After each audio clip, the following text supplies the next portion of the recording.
शरीर पे जाते हैं। शरीर से क्या लेन देना, जहां तन पूछो। अब जो नहीं जानते, अभी से मेरा चैनल है, उसके ऊपर ओके करो, सब्सक्राइब करो और मेरे से जुड़े रहो।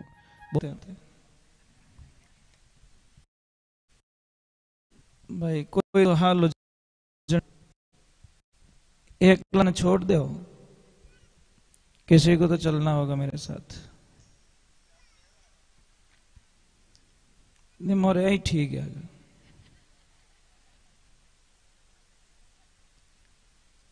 देखिए भगवान, कल हमने भागवत जी को विश्राम दिया था।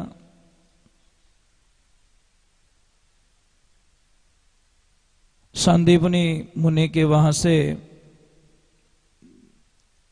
दीक्षा ग्रहण करके, सारे वेद पुराणों का अध्ययन करके, अब उनको अध्ययन करने की कोई आवश्यकता नहीं। अपने एक जो गुरु परंपरा होती है, उसको निभाने की जो विधि होती है, भगवान ने बताया कि गुरु बिना हमारा भी कल्याण नहीं हो सकता। गुरु गीता में कभी आप थोड़ा अध्ययन करना, बड़ा अच्छा लगेगा आपको। बार बार महादेव जी बार बार प्रणाम कर रहे हैं। तो मां पार्वती जी ने पूछ लिया कि हे देवादिदेव महादेव, सृष्टि के सारे देवी देवता आपको दंडवत प्रणाम करते हैं, पर मैं आज दिन तक समझ नहीं पाई कि आप हमेशा किसको प्रणाम करते हो।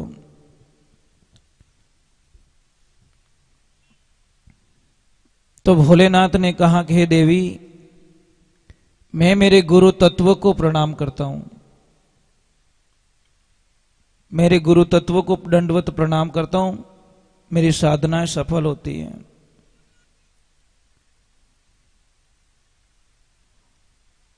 और आप लोगों ने कथन सुने होगी कि नारद जी महाराज ब्रह्मा जी के मानस पुत्र हैं। एक भजन रे माने लिखियोड़ो की गुरु बिना सहाय करे कुण जीवरी। ध्यान से सुनना इस शब्द को। गुरु बिना ध्यान सहाय करे कुण जीवरी, अरे तीर्थ फिरलो हजारा, वैकुंठ धाम सु पाछा भेजिया, ये सुखदेव नारद प्यारा। महाराज सुखदेव जी को भी वापस मृत्युलोक में आना पड़ा और नारद जी महाराज को भी मृत्युलोक में आना पड़ा। भगवान नारायण ने बोला कि तू मेरा कितना भी जप कर ले, कुछ भी कर ले, पर जो आपको जो फल मिलना चाहिए वो आपको नहीं मिल पाएगा। कारण क्या है कि गुरु नहीं है, आप निगुरे हो। तो नारद जी ने बोला कि मैं तो ब्रह्मा जी का बेटा हूं और मुझे भी गुरु की आवश्यकता है। तो यहां पे वापस जवाब देते हैं, सतगुरु महा अवतारी भाई, सतगुरु महा अवतारी। इनका उल्लेख कौन कौन कर रहे? वेद पुराण श्रीमुख गीता, ये शास्त्र संत पुकारी, हमारा सतगुरु है महा अवतारी। वेद पुराण श्रीमुख गीता शास्त्र संत सभी गुरुदेव की महिमा गा रहे हैं। गुरु नाम शरीर का नहीं है, गुरु नाम शब्द का नाम गुरु है। हम कई बार एक बहुत बड़ी गलतफहमी में रह जाते हैं। कई लोगों को हम प्रश्न करते हैं कि आपके गुरुजी कैसा मर? गुरुजी तो मर गा, अब चेलो पक्को एक नहीं। गुरुजी कभी मरिया? गुरु कभी मरता नहीं, गुरु शब्द कभी मरता नहीं। भूत भविष्य वर्तमान तीनों के अंदर अजर है, अमर है, क्योंकि शब्द कभी मरता नहीं। गुरु जो मंत्र होता है वो कभी मरता नहीं है। पर हमारे विचारधारे में हमने शरीर को गुरु मानने के कारण हम दुखी हो जाते हैं। आप बाबा रामदेव जी के भक्त हो, मुझे लग रहा है कि बहुत सारी भक्ति करते हो। मुझे ये बताओ, हरजी बाटी का नाम सुना आपने? आते ही है हरजी बाटी का कथन, ठीक है? तो मुझे एक बात का उत्तर दे दीजिए, हरजी बाटी के गुरुदेव कौन थे?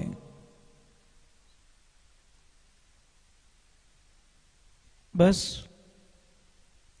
समस्या यहीं से शुरू होती है। हाँ साहब, नहीं, नहीं, रामदेव बाबा इष्ट थे, गुरु नहीं थे। तो रामदेव बाबा ने तो ये मतलब अड़चन डाली थी कि हरजी तेरा कल्याण तेरा कभी नहीं हो सकता, तुझे फल चाहिए वो मिल सकता है, मैं तुझे सब कुछ दे सकता हूं, परंतु तेरा मोक्ष, तुझे वो पद नहीं दे सकता जो तेरे गुरु जी देंगे। तो हरजी भाटी ने बोला आप हूं मोटा कुण गुरु के, मैं गुरु नहीं हूं, मैं भगवान तत्व हूं, पण गुरु तो गुरु होते, मारी गुरु है। तो फिर बाबा रामदेव जी ने हरजी भाटी को बताया कि हरजी तेरे गुरु मैं जहां बता रहा हूं वहां पे है, जाओ बगड़ी नगर, सोजत तहसील, बगड़ी नगर एरिया, और राजू राम जो तेली है वो तेरे गुरु महाराज है। अब भगवान की कृपा से हरजी भाटी ने बोला चलो हम जाके आते हैं। और जैसे ही हरजी भाटी जाते तो राजू राम जी का रूप ही कुछ निराला था। भाई हमने तो सुना है महापुरुषों के लोगों से कि उनके सिर में सींग निकला हुआ था, राजू राम जी थे ने उनके सिर में सींग निकला हुआ था। तो जैसी हरजी भाटी बगड़ी नगर के उसमें प्रवेश करते हैं बॉर्डर में, तो सामने से कोई बुजुर्ग आदमी आते, उनको पूछते कि राजू राम जी का घर कहां है। तो उन्होंने बोला राजू राम जी को तो मैं नहीं जानता, देखो महापुरुषों की महानता देखिए महाराज, राजू राम जी को तो मैं नहीं जानता, पर वो राजियो कहवे जो को ओई जे, समझ में आ रही कि नहीं आ रही। राजू राम जी रू तो मने ठा कोनी, पण वो राजियो राजियो सब कहवे, वो राजियो तो ओई जे। जन के दादा मारे राजिया रो काम नहीं है, मारे राजू राम जी रू काम है। अब दोनों में विवाद हो गया, वो बोल रहे राजियो में ही जू, वो बोले राजा राम जी चाहिए, राजू राम जी चाहिए, ऐसे करके बोले चल तेरे को पता नहीं मैं आगे जाता हूं। और जैसे ही आगे गए गांव वालों को पूछा भाई राजू राम जी रो घर कटे के वो बटे बैल चलते होंगे, तेल निकालते होंगे।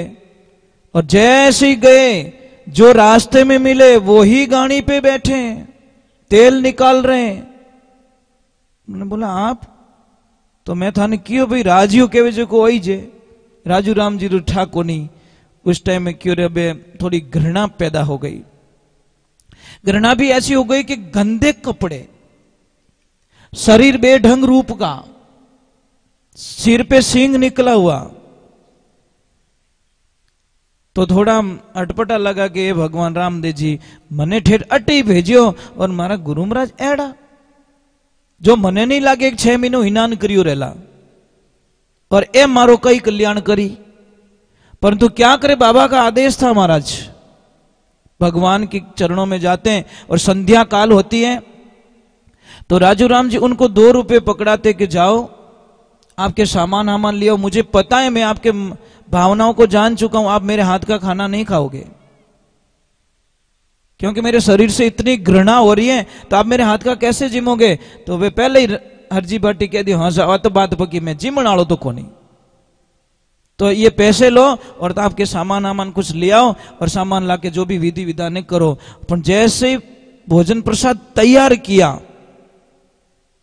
और राजू राम जी ने बोला क्या कर रहे हो, क्या कुछ नहीं, भोजन प्रसाद तैयार हो गया है और बाबा को भोग लगाऊंगा फिर बाद में मैं खा लूंगा। परंतु राजू राम जी ने आव देखा ना ताव देखा, उस भोजन में से उठा के कुछ खा लिया और क्या बोला कि ले बाबा झीम ले। हरजी भाटी को इतना क्रोध आ गया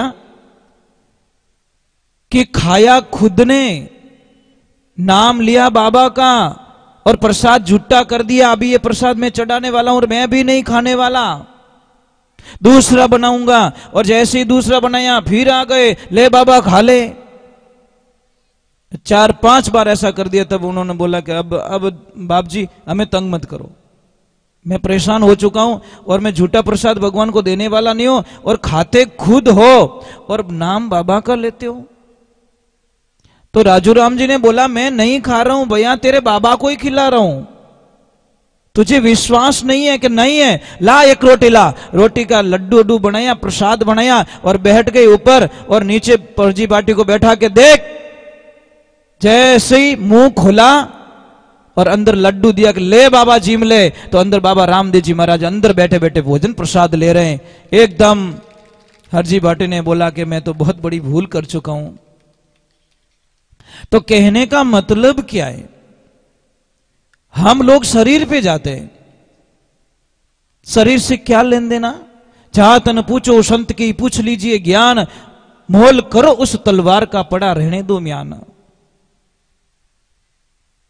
हमारे दृश्य थोड़े अलग होते हैं क्योंकि समय थोड़ा अलग हो चुका है।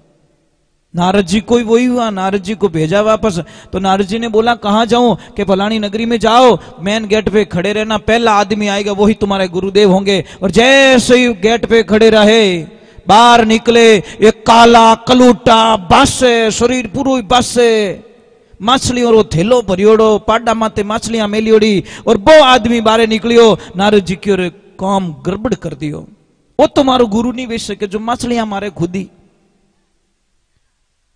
फिर दूसरा दिन हुआ वही मिला, तीसरा दिन हुआ वही मिला।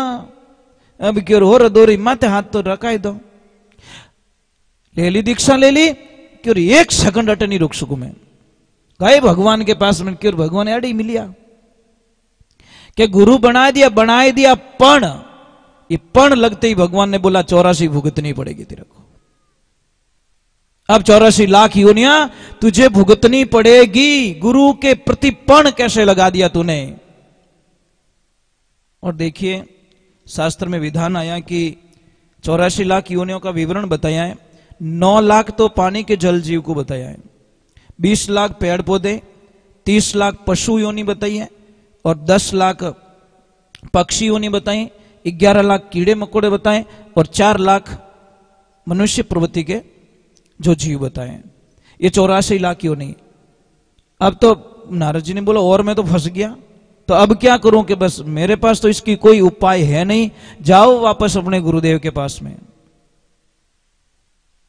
महाराज गुरुदेव को जाके बोला गुरुदेव गड़बड़ हो गई, कि कहीं रियो कि भगवान ने तो 84 रुपट्टो पकड़ाई दियो, कि 84 में जाना पड़ेगा, अब कैसे छुटकारा पाऊं गुरुदेव, मुझे कुछ युक्ति बताओ। तो गुरुदेव ने वापस बोला कि जाओ और भगवान को बोलो कि 84 में कट कटे फिरूं, एक लिस्ट तो दे दो मने, मतलब वो लिस्ट तो मुझे दे दीजिए कम से कम, ताकि मैं मेरे हिसाब से जन्म लेता रहूं और भुगतता रहूं। और जैसे और युक्ति बताई, जैसे ही लिस्ट पकड़ाए तुझे उस लिस्ट को बिछा देना और ऊपर लुट जाना। और जैसे ही भगवान ने लिस्ट निकाल के दी, बिछाई, और नारजिन 4 इधर राउंड मारे, 4 इधर राउंड मारे, और बोला अब मेरा काम हो गया।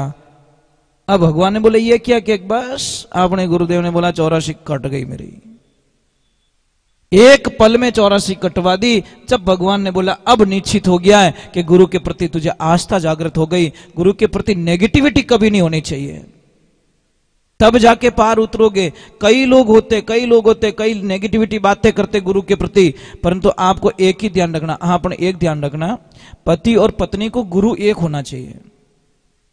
अब यहां पे शंका पैदा हो जाएगी आपको, बहुत बड़े विघ्न में डाल दिया मैंने, और आप लोगों को डाला हुआ भी, भ्रम में डाला हुआ है। कई लोगों ने बोला कि पति और पत्नी को गुरु एक होंगे तो दोनों बहन भाई का रूप बन जाता है, गुरु भाई बन जाते, गुरु बहन भाई बन जाते हैं। सबसे बड़ी समस्या यहां से पैदा होती है कि हमको अधूरा ज्ञान प्रॉब्लम में डालता है। मैं आपको एक कोड वर्क समझाता हूं, समझ लीजिए आपके पास कोई मोबाइल है, अब आप रिचार्ज मोबाइल का करवाओगे या सिम का करवाओगे, ये बोलो, बैलेंस किस में डलाओगे। सिम में यूं क्या भाई नोकिया रो रिचार्ज कर दे, कि आईफोन रो रिचार्ज कर दे, कि एप्पल रो रिचार्ज कर दे, ऐसे थोड़ी बोलेंगे। सिम किस कंपनी की है, सिम के अंदर बैलेंस डालोगे आप। कहने का मीनिंग क्या, हमारा शरीर है ना एक मोबाइल है, और हमारा मन है ना आत्मा, ये एक सिम है। बैलेंस यहां से डाला जाता है, गुरु मंत्र यहां से जाता है। तो शरीर अलग है, आप अलग होते हैं, मकान अलग है, मकान का मालिक अलग है।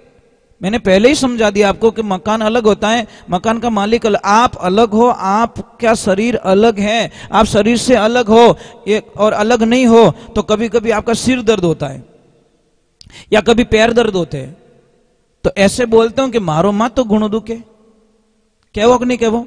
कि ऐसे थोड़ी बोलते मैं मां तो दुखूं, मैं तो नहीं बोलते मारो मारो, मतलब कोई दूसरा बोल रहा है, अलग है, कोई डिफरेंस है, चेंज है।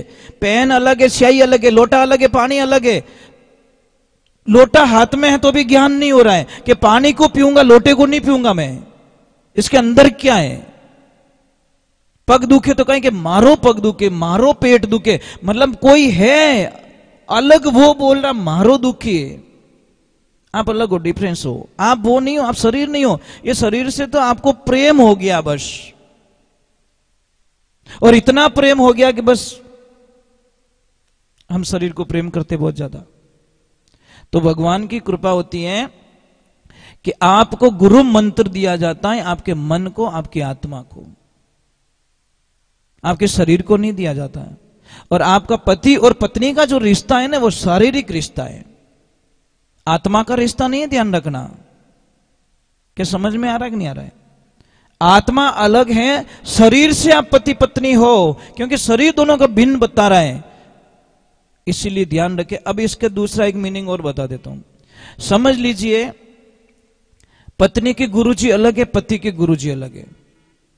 अब पत्नी के गुरु हैं वो है परम राम भक्त, वो आएंगे और राम की बातें करेंगे, राम को महान बताएंगे।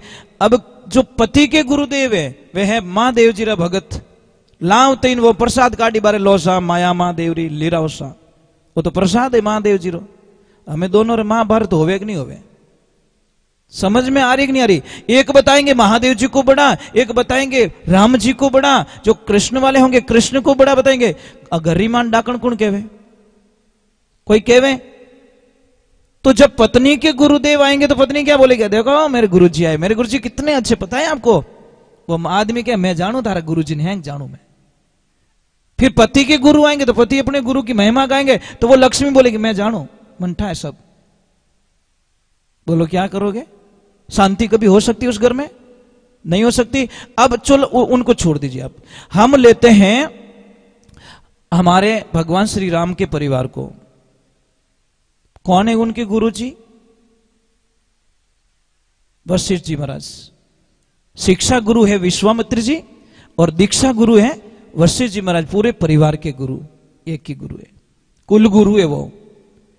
तो हम रामायण पढ़ के भी अगर हमारे को ज्ञान नहीं हो रहा है तो कोई, जिसका कोई मतलब नहीं। रामायण पढ़ के एक तरफ छोड़ना कोई मतलब, उसमें से कुछ पॉइंट लिखिए, नोट कीजिए, जो आपको अच्छा नहीं लगे वो भी लिखिए, जो अच्छा, अपन नेगेटिविटी तो आ ही नहीं सकती उसमें, समझने में फर्क हो सकता है। तो गुरु बिना हमारे इस जीवन में कोई कल्याण नहीं कर सकते। पर एक बात और ध्यान रखना, गुरु के पास में कोई लालच नहीं होना चाहिए, लोभ नहीं होना चाहिए। कोई गुरुजी थे तो कोई भी उन्होंने कहता कि गुरुजी राम राम, गुरु महाराज हम मुझ कहता था प्रसाद थारे गरीज है।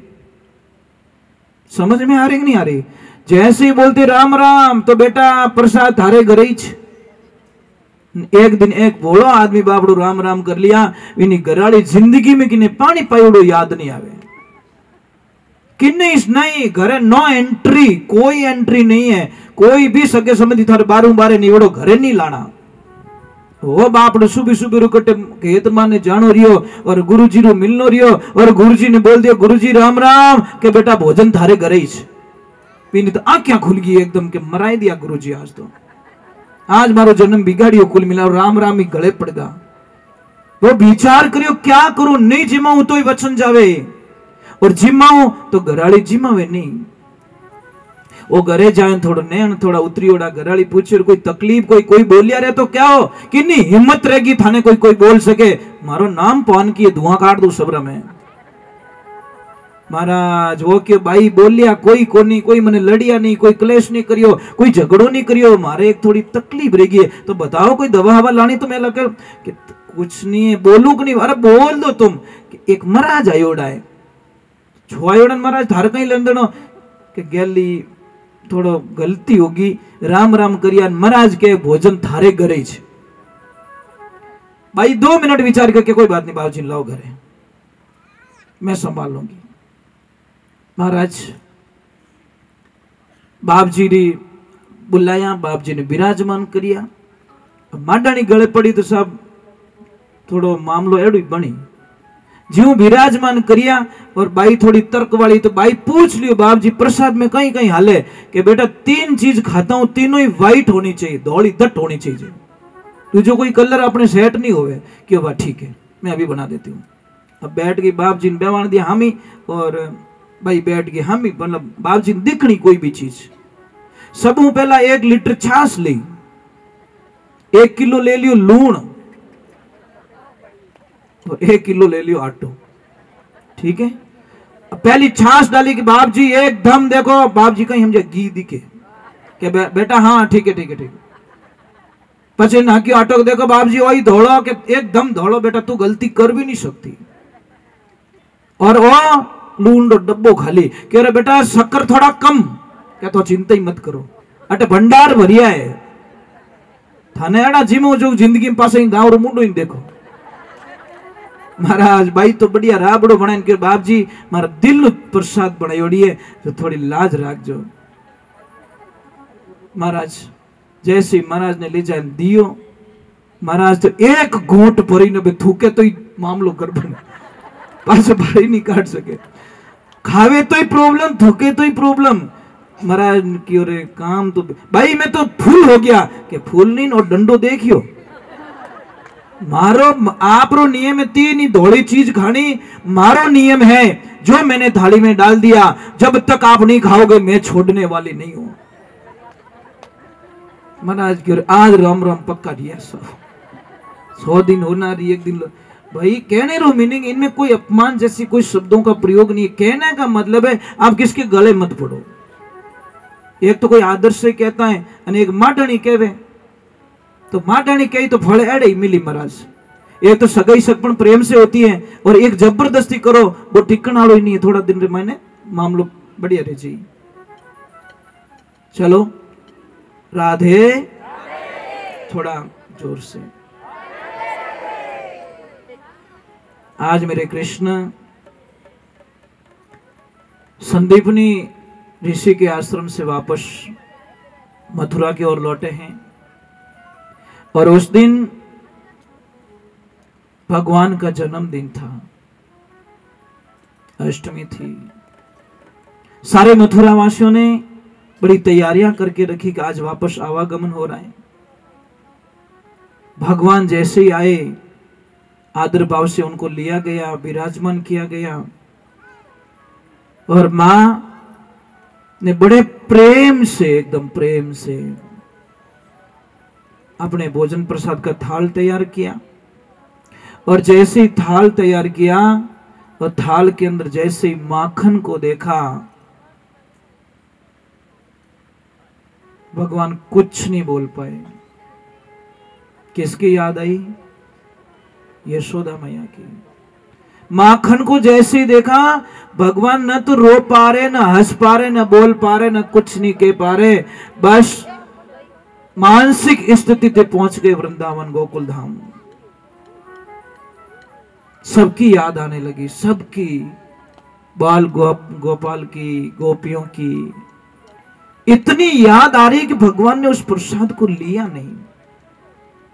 और एक तरफ गाय और आंखों में आंसू, भगवान रो रहे हैं।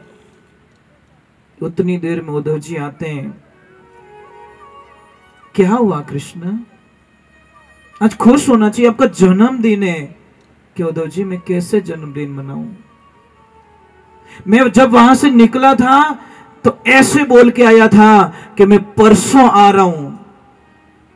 उद्धव जी पता है, परसों का बोल के आया और बीत गए वर्षों। इतनी दूरी, ना तो मैं उनके बिना रह सकता हूं, ना वो मेरे बिना रह सकते हैं। तो उद्धव जी को भगवान ने बोला कि प्रभु आप जाइए, जाओ और उनको थोड़ा समाचार तो देकर, तसल्ली तो दे के आ जाओ, क्यों मेरा काम बहुत कुछ बाकी पड़ा है। मैं किस कार्य आया हूं, आप जाओ। जैसे उद्धव जी को वही सोने का रथ, भगवान की ही वो पीतांबर वगैरह वगैरह पहना के भेज दे ताकि उनको थोड़ी तसल्ली हो जाए। और जैसे ही रथ जाता है तो बहुत सारे लोग उमड़ गए, कृष्ण आ गया, कृष्ण आ गया, कृष्ण आ गया, कृष्ण आ गया। पर क्या करे, ठेठ गया तो अधोची। इतना दुख हो रहा है जिसकी कल्पना नहीं के। मीराबाई ने एक भजन रे माध्यम लिखियो रे, भगवान तू परसों रोके गयो और अबे तक कट गयो थू।